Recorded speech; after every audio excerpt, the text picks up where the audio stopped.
নমস্কার বন্ধুরা, মিষ্টু অ্যান্ড মধুমিতাস কিচেনে তোমাদের সবাইকে স্বাগত। আজ আমি হাজির হয়েছি একটা ছোট থেকে বড় সবার প্রিয় বাদাম মিল্কশেক উইথ কাস্টার্ড পাউডার এই রেসিপিটা নিয়ে। খুব সোজা রেসিপি, খুব সহজেই বানানো যায়। গরমকালে ঠান্ডার তৃপ্তি আনে, শরীরে পুষ্টিগুণে ভরপুর, সপ্তাহে অন্তত একবার খাওয়ার অতি উপকারী জিনিস। আর শীতকালেও গরম গরম এই মিল্কশেক খেতে ভাল লাগে, বর্ষাকালে খুব বৃষ্টির মাঝেও ঈষদুষ্ণ মিল্কশেক খেতে খুব ভাল লাগে। তো চলো বন্ধুরা, ঝটপট শুরু করে দিই রেসিপিটা। প্লিজ ভিডিওটাতে আমার সাথে থেকেও এই অনুরোধ রইল।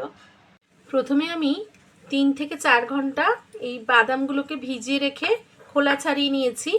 খুব ইজিলি 3 থেকে 4 ঘন্টা ভেজালে এই খোলাগুলো ছেড়ে যায়। তো এইবার একটু দুধ দিয়ে এটা বেটে নেব। 1 টেবিল স্পুন থেকে 2 টেবিল স্পুন। দেখো বন্ধুরা, 2 টেবিল স্পুন দুধ দিয়ে আমি বেটে নিয়েছি। কীরকম বাটাটা হয়েছে। আর একটা কথা বলে দিচ্ছি, যদি একটু একটু কচা থেকেও যায়, দু একটা মুখে পড়লে কিন্তু ভালোই লাগবে মিল্কশেকের সাথে। তো চলো, একটা পাত্র বসিয়ে তাতে অল্প জল দিয়ে দিলাম। 1 লিটার ফুল ক্রিম দুধ দিয়ে দিলাম বন্ধুরা। ফুল ক্রিম দুধ দিলে মানে যাই হোক, ডাবল টোন হলেও একে তো ঘন করতেই হবে, তবে ফুল ক্রিম দুধ দিলে আরও টেস্টটা ভালো হবে। তবে মোটামুটি মোটের ওপর যেটা পাবে সেটাই দেবে। যখন আঙুল দেওয়া যাবে এরকম গরম দুধ বেশ কিছুটা কমিয়ে নিয়ে আসতে হবে। দেখো বন্ধুরা, হাতের সাহায্যে বেশ কিছুটা দুধ আমি তুলে নিলাম। এই বিষয়ে একটা কথা বলে দিই বন্ধুরা, সবসময় এই জাতীয় মানে দুধের জিনিস বা এই যেটা করছি বা পায়েস জাতীয় কিছু এরকম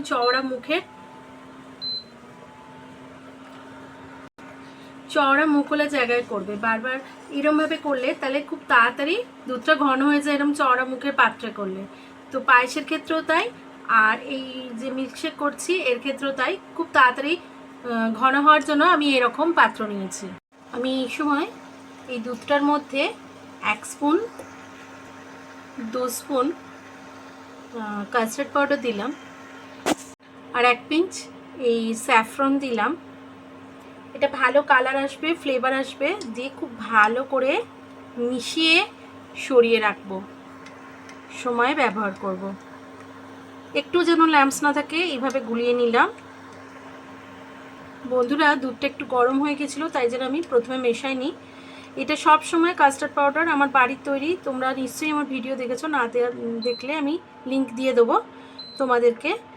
আর এটা কিন্তু বাড়ির তৈরি বলি কালার নেই, আমি কালার ইউজ করিনি, হেলদি রাখবো বলে, স্বাস্থ্যকর বলে। আর আমি এটা ভালো করে গুলিয়ে নিলাম। হয় রুম টেম্পারেচার বা হালকা গরম দুধে এটা গুলোতে হয়, নইলে গুটলি পড়ে যায়। 1 লিটার দুধে বন্ধুরা 2 চা চামচ আমি কাস্টার্ড পাউডার মিশিয়েছি। আর এর বেশি কিন্তু মেশালে কাস্টার্ড পাউডারের ফ্লেভার বেশি এসে যাবে। তো এইটুকুই মেশানো উচিত 1 লিটার দুধে। সময়টা কম করার জন্য আর দুধের টেস্টটা আরও ক্ষীর আনার জন্য আমি এই বাটির 1 বাটি পরিমাণ আমি আমুল দুধ নিয়েছি, মানে গুঁড়ো দুধ নিয়েছি, যে কোনো ব্র্যান্ডের নেবে। আর অল্প অল্প করে আমি ফ্লেমটা একদম অফ করে দিয়েছি, দিয়ে অল্প অল্প করে মিশিয়ে দেব। একটু টেম্পারেচারটা লো না করে নিলে গুটলি পড়ে যেতে পারে, মানে দলা পাকিয়ে যেতে পারে। তো এইভাবে মিশিয়ে নেব বেশ কয়েক ব্যাচে মেশানোর জন্য। বন্ধুরা দেখো, এতে কিন্তু কোনো লাম্পস পড়েনি। আবার ফ্লেম অন করে দিয়েছি, ডিমে আছে। আরও মিনিট 5-6 ফুটিয়ে নেব। বেশ অনেকটা কমে গেছে, আর একটু কমবে। ফিরে এলাম আরও মিনিট 5 পরে। ঠিক এই সময় অল্প অল্প করে টেম্পারেচারটা লো করে দেবো, দিয়ে অল্প অল্প করে আমি কাস্টার্ড পাউডারটা মিশিয়ে দেব, যেটা গোলা আছে সেই গোলাটা। অল্প অল্প করে 4-5 ব্যাচে মেশাবো, কিন্তু একবারে নয়। এরপর 1 চামচ 2 চামচ আমি 2 চামচ মানে 2 টেবিল স্পুনের মতো বা 2 চামচের মতো দিলাম চিনি। কারণ আমার পরিবারে বা আমার কেউই বেশি মিষ্টি পছন্দ করি না, আমরা একটু ক্ষীর টাইপের টেস্ট পছন্দ করি। তোমরা চাইলে এর থেকে বেশি একটু চিনি নিজেদের টেস্ট অনুসারে মেশাবে। ফিরে এলাম আবার মিনিট 5 পরে। তো এই সময় এই বাদাম বাটাটা আমি সম্পূর্ণভাবে দিয়ে দেব, কোনোটাই ওয়েস্ট করব না। দুধ দিয়ে ধুয়ে জায়গাটা পরিষ্কার করে দিয়ে দেব। এর মধ্যে একটু দুধ নিয়ে নেব, নিয়ে ভালো করে জিনিসটা ধুয়ে নেব। দুধ দিয়ে ধুয়ে, কোনো জল মেশাচ্ছি না কিন্তু, এই সময় জল দেওয়া চলবে না, তাহলে টেস্টটা অন্যরকম হয়ে যাবে। তো আরও 5 মিনিট ফুটিয়ে নেব। এই সময় আমি কিছু বাদাম কুচি করে নিয়েছি, অ্যালমন্ড কুচি, কাজু কুচি, পেস্তা কুচি আর পামকিন সিড, এগুলো কিছুটা কিছুটা করে দিয়ে দেব।